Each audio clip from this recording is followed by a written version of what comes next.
Hello guys, welcome to Science Tracker. Guys, this is our next chapter, reproduction in organism of class 12th. Guys, video शुरू करने से पहले मैं एक बार आपसे कहना चाहूँगी कि वीडियो अगर आपको पसंद आए तो वीडियो को लाइक ज़रूर करें एंड चैनल को सब्सक्राइब भी ज़रूर करें मेरे गाइज। ऐसा करने पर मुझे आगे वीडियोस बनाने की स्ट्रेंथ मिलती है guys. So please like and subscribe my channel. So guys start करते हैं। Each and every organism can live only for a certain period of time. The period from birth to the natural death of an organism represent its life span. Life span क्या होता है?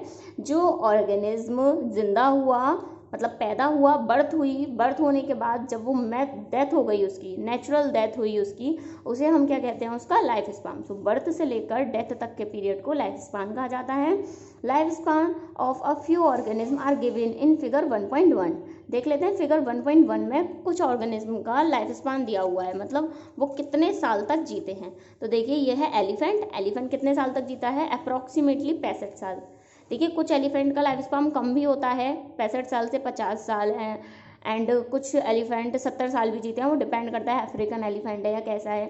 तो जो हमने variable range लिया वो है 65। रोज़ की लाइफ स्पान होती है 10 साल की, एंड जो डॉग होता है, डॉगी की लाइफ स्पान होती है 20 to 30 ईयर। बटरफ्लाई की 1 to 2 वीक्स। क्रो की दी हुई है यहाँ, पैरट की भी दी हुई है, काऊ की 20, बनाना ट्री 25 साल जीता है, क्रोकोडाइल 60 साल दिया हुआ है, horse 30 years, and fruit fly 40 to 50 years. Rice plant 3 to 7 year, tortoise दिया हुआ है 100 to 150 year, banyan tree 200 to 300 year. Okay guys, इसमें से कुछ भी पूछ लिया जाता है नीट में एग्जाम्स में, किसकी लाइफ स्पान कितनी होती है। ओके नेक्स्ट क्या दिया हुआ है बुक में हमारे?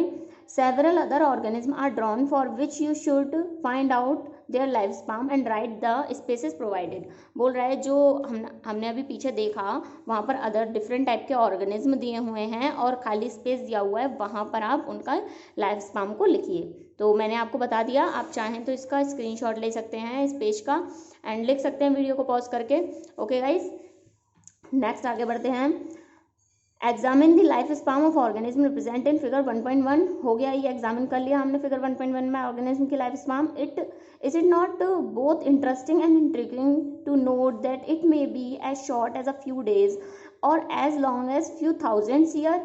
बोल रहा है ये थोड़ा इंटरेस्टिंग सा लग रहा है कि कुछ ऑर्गेनिज्म जो है उनकी लाइफ बहुत छोटी होती है, शॉर्ट होती है, एंड कुछ ऑर्गेनिज्म जो है उनकी लाइफ इतनी ज़्यादा होती है कि वो थाउजेंड्स ईयर तक जीते हैं। जैसे कि देखिए इसमें जो बैनियन ट्री है वो 200 से 300 साल तक जी रहा है और जो रोज़ है सिर्फ 10 साल तक।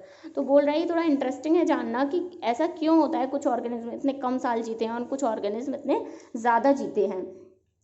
You may note that lifespan of organism are not necessarily correlated with their size। बोल रहा है कि आपको ये नोट करना चाहिए कि जो ऑर्गेनिज्म है वो ज़रूरी नहीं है उनकी लाइफ स्पान उनके साइज से रिलेटेड हो। साइज़ कितना भी हो, रोज़ के प्लांट का, रोज़ का जो पौधा होता है उसका साइज़ कितना होता है, बैनियन ट्री का साइज़ कितना है, ये डिपेंड नहीं करता। इस वजह से नहीं है कि बैनियन ट्री इतना बड़ा होता है इसलिए इतने साल जी रहा है, नहीं, इनके साइज़ से कोई कोरिलेशन नहीं होता इनका। जैसे कि the size of crow and parrot are not very different yet their life span show a wide difference. जैसे कि बोल रहा है जो क्रो है और जो पैरट है उनके जो साइज़ है उसमें कोई भी डिफरेंस नहीं होता, लेकिन उनका जो लाइफ स्पान है उसमें बहुत ज़्यादा वाइड डिफरेंस होता है, बहुत ज़्यादा डिफरेंस होता है। Similarly a mango tree has a much shorter life span as compare to peepal tree. जो मैंगो ट्री है उसका लाइफ स्पान बहुत छोटा होता है, किसके कंपैरिजन में? पीपल ट्री के कंपैरिजन में। ओके, तो गाइज यहाँ से यहाँ तक जितना दिया हुआ है मैंने देखिए एक बार नोट्स में आसान तरीके से लिखा हुआ है, लिखा इसी टाइप से है, सेम है क्योंकि बहुत ही आसान लैंग्वेज है, लेकिन मैंने नोट्स की तरह से पॉइंट वाइज अरेंज किया है। देख लीजिए यहाँ पर लाइफ स्पान के बारे में बताया है, उसके बाद बताया है कि कुछ ऑर्गेनिज्म की लाइफ छोटी होती है और कुछ ऑर्गेनिज्म की लाइफ इतनी ज़्यादा होती है कि वो थाउजेंड्स ईयर्स तक जीते हैं, एंड जो लाइफ स्पान है वो उसके साइज से रिलेट नहीं करता। जैसा कि एग्जाम्पल दिया है यहाँ पर क्रो और पैरट का, सेकंड एग्जाम्पल मैंगो और कौन सा ट्री है? Compare to peepal tree. Okay, peepal tree इसका एग्जाम्पल हो गया। आगे क्या बताया है इसने? ये हो गया mango tree, peepal tree. Whatever be life span, death of every individual organism is a certainty, that is no individual is immortal except single celled organism. बोल रहा है कोई कितने भी साल जिए, कोई ऑर्गेनिज्म कितने भी साल जिए, लेकिन उसकी मृत्यु तो पक्की है, डेथ उसकी पक्की है। कोई भी ऑर्गेनिज्म जो है वो इमोर्टल मतलब अमर नहीं है कोई भी, एक्सेप्ट किसको छोड़कर, कोई अमर है यहाँ पर, कौन है अमर, सिंगल सेल्ड ऑर्गेनिज्म को छोड़कर कोई भी ऑर्गेनिज्म इमोर्टल मतलब अमर नहीं है, जो कभी नहीं मरता, वो कौन है, सिंगल सेल्ड ऑर्गेनिज्म। और गाइस ऐसा भी नहीं है कि सिंगल सेल्ड ऑर्गेनिज्म कभी नहीं मरते हैं सिंगल सेल्ड ऑर्गेनिज्म भी, डिपेंड करता है टेम्परेचर पर, ओके। एंड हम क्यों कहते हैं कि ये सिंगल सेल्ड ऑर्गेनिज्म कभी नहीं मरते, हम इसलिए कहते हैं क्योंकि जब इनकी डेथ का टाइम होता है तब ये अपने आप को ब्रेक डाउन कर लेती हैं 2 पीसेज में, दैट्स वाई हम कहते हैं सिंगल सेल्ड ऑर्गेनिज्म जो है वो इमोर्टल हैं, okay. Given this reality, have you ever wondered how vast number of plant animal species have existed on earth for several thousands of years? बोल रहा है ये जो रियलिटी तुमने पढ़ी, इसको पढ़ने के बाद क्या तुमने वंडर किया, क्या तुम थोड़े आश्चर्यचकित हो ये सोचकर कि कितनी प्लांट और एनिमल की स्पीशीज थाउजेंड्स हजारों साल से अर्थ पर रह रही हैं। जैसे कि देखिए जो हमारा बैनियन ट्री है वो हंड्रेड्स ऑफ ईयर जीता है, ओके, तो कितने सालों से जी रहा है। There must be some process in living organism that ensure this continuity, yes we are talking about reproduction. बोल रहा है बहुत सारी स्पीशीज़, जैसा कि कोई भी स्पीशीज़ मान लीजिए ह्यूमन की स्पीशीज़ या किसी प्लांट की स्पीशीज़, किसी एनिमल की स्पीशीज़, वो कितने सालों से अर्थ पर जिंदा है, वो क्यों है जिंदा, तो बोल रहा है इसका जो मेन जो कंटिन्यूटी है, जो कंटिन्यूटी बनाई हुई है ऑर्गेनिज्म में, वो है रिप्रोडक्शन।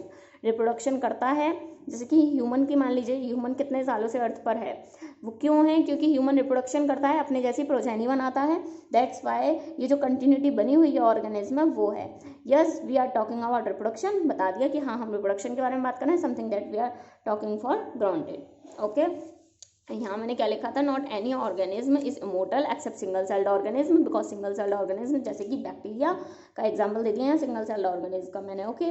जैसे कि बैक्टीरिया क्या होता है, डिवाइड कर लेती है 2 डॉटर सेल में at the end of their life cycle, but it can killed, बोला था अभी मैंने बताया था कि जो सिंगल सेल्ड ऑर्गेनिज्म है वो भी किल हो सकते हैं because of external factor like high temperature of pH, okay. मैंने बताया था एक्सटर्नल टेम्परेचर वगैरह बहुत हाई हो तो ये मर सकते हैं, लेकिन इनमें ये नेचुरल डेथ नहीं है।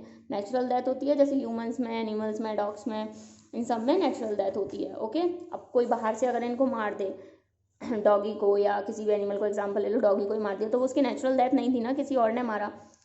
उसकी नेचुरल डेथ होती है जब वो जिंदा हुआ, उसने रिप्रोडक्शन किया, उसके बाद वो अपनी सेनेसाइड मतलब बुढ़ापे वाली स्टेज में पहुंच गया, तो उसे कहा जाता है natural death, okay.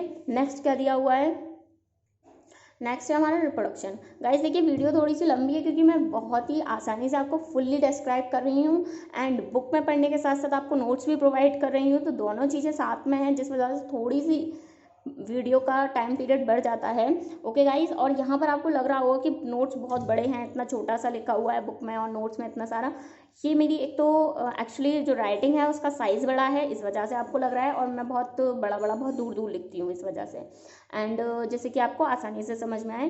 And 1-2 point extra भी ऐड कर देती हूँ, अगर आप चाहें तो उन पॉइंट्स को हटा सकते हैं, ओके। तो शुरू करते हैं। Reproduction is defined as a biological process in which an organism give rise to young ones offspring similar to itself.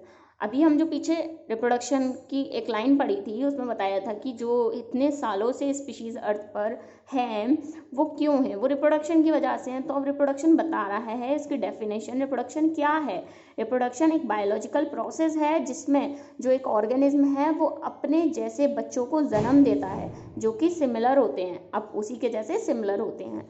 The offspring grow mature and in turn produce to new offspring. Offspring क्या होता है, मतलब माँ बाप ने अपने बच्चों को जन्म दिया, उसके बाद वो बच्चे फिर से बर्थ करेंगे, बड़े होंगे, मतलब बच्चे जन्म हो गए, उसके बाद बच्चे बड़े हुए, रिप्रोडक्शन किया, उसके बाद डेथ हो गई, यही लाइफ साइकिल चलती रहती है।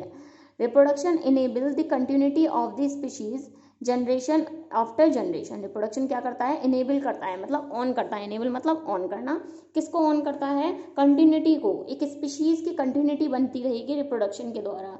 अगर एक स्पीशीज अर्थ पर पैदा हुई, उसने रिप्रोडक्शन किया, रिप्रोडक्शन करने के बाद उसकी संतानें बनी, वो संतानें फिर से बड़ी होंगी, ग्रोथ करेंगी, रिप्रोडक्शन करेंगी, फिर उनकी संतानें बनेंगी। तो रिप्रोडक्शन क्या होता है, एक स्पीशीज की कंटिन्यूटी होती है, okay. Reproduction you will study later in chapter 5 principle of inheritance and variation how genetic variation is related and inherited during reproduction। बोल रहा है चैप्टर 5 में बताया है कि जब रिप्रोडक्शन होता है तो किस तरह से जो वेरिएशंस माता पिता के लक्षण संतानों में किस तरह से पहुंचते हैं। ओके, वो बताया है चैप्टर 5 में। एक बार बुक में नोट्स में देख लीजिए रिप्रोडक्शन में क्या बताया है मैंने।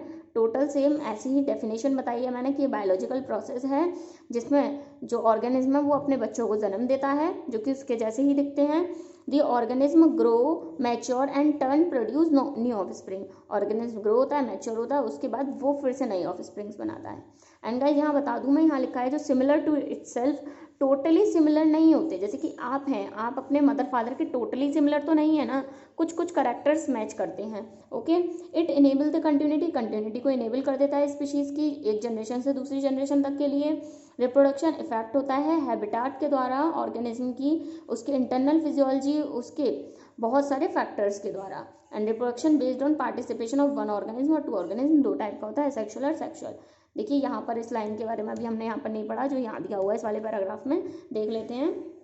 There is a large diversity in the biological world and each organism has evolved its own mechanism to multiply and produce offspring. The organism habitat, internal physiology and several other factors are collectively responsible for how it reproduce। देखिए बोल रहा है इतनी large diversity है biological world में, हर organism में इतनी ज़्यादा डाइवर्सिटी है और उनकी खुद की अपनी अपनी मैकेनिज्म होती हैं अपनी ऑफस्प्रिंग्स को प्रोड्यूस करने के लिए। अब क्या होता है जब ऑर्गेनिज्म प्रोड्यूस होती हैं, रिप्रोड्यूस होने के बाद जो ऑर्गेनिज्म बन रही हैं, प्रोड्यूस हो रही हैं, वो ऑर्गेनिज्म में क्या क्या रिप्रोडक्शन के टाइम पर क्या क्या अफेक्ट होता है। तो ऑर्गेनिज्म की हैबिटाट मतलब ऑर्गेनिज्म कहाँ रह रहा है, ऑर्गेनिज्म के अंदर फिजियोलॉजी कैसी है, internal physiology and several other factors, ये सभी फैक्टर रेस्पॉन्सिबल होते हैं कि ऑर्गेनिज्म किस तरह से रिप्रोड्यूस करेगा और किस तरह की उनकी संतानें बनेंगी। Based on whether there is a participation of one organism और two in the process of reproduction, it is two time.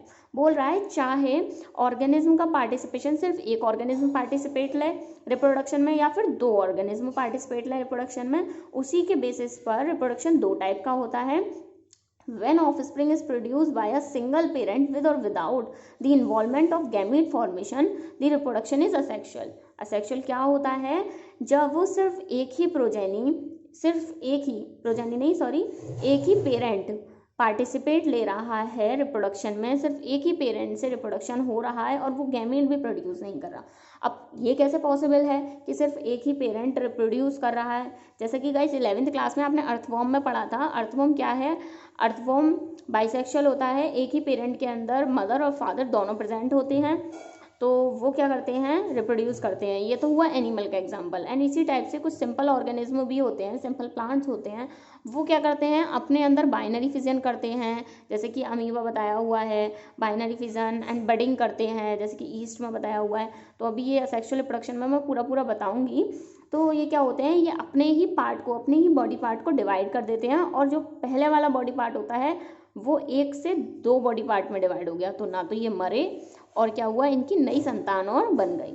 तो ये होता है असेक्सुअल टाइप का reproduction. Okay, and sexual type का रिप्रोडक्शन होता है जो कि human beings and animals in सभी में होता है, जिसमें मेल और फीमेल दोनों की ज़रूरत होती है रिप्रोडक्शन के लिए।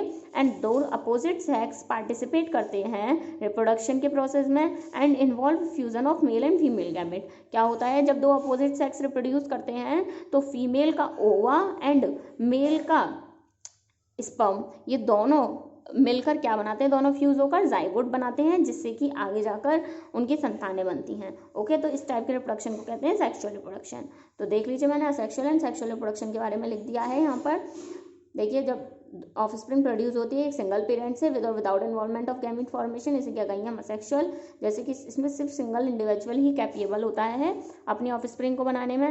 एंड सेक्सुअल रिप्रोडक्शन में जब दो पेरेंट अपोजिट सेक्स के पार्टिसिपेट करते हैं रिप्रोडक्शन के प्रोसेस में, तो इसे क्या कहते हैं, जैसे कि इन्वॉल्वमेंट गैमीट और फीमेल गैमीट का और क्या बनाना, जाइगोट का, तो इसे क्या कहेंगे हम, सेक्सुअल रिप्रोडक्शन। ओके गाइस, मिलते हैं सेक्सुअल रिप्रोडक्शन के बारे में नेक्स्ट वीडियो में। गाइस अगर वीडियो पसंद आए तो वीडियो को लाइक ज़रूर करिएगा, थोड़ी सी लेंथी है लेकिन इसमें आपको मैंने टोटली आपको एक चीज़ बताई है, दैट्स वाई ये थोड़ी सी लंबी हो गई है। एंड लाइक ज़रूर करिएगा वीडियो को अगर पसंद आई हो तो, एंड चैनल को सब्सक्राइब भी ज़रूर करिएगा गाइस। Thank you.